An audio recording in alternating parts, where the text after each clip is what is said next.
Welcome to the slop farm. Enjoy the video. You start by closely inspecting the seal area and O-ring. Remove the phone and any inserts.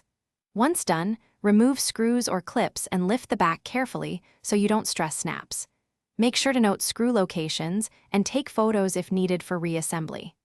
Clean grooves with a lint-free cloth and small brush, removing sand or grit that causes leaks. Apply a thin coat of silicone grease to the O-ring seat to improve compression and longevity before installing a fresh O-ring. You now fit the correct O-ring and receipt internal parts.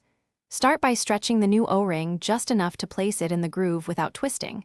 A twist creates a leak path. Once positioned, lay components back in order and align mating surfaces carefully to avoid displacing the seal.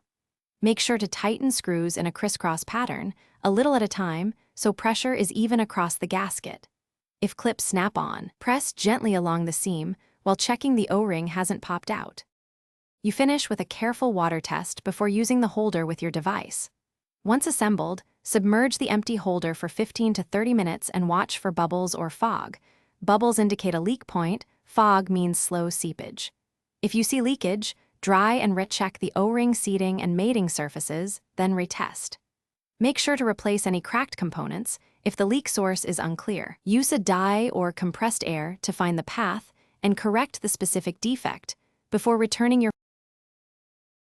Thanks for watching. Consider subscribing if we helped you today.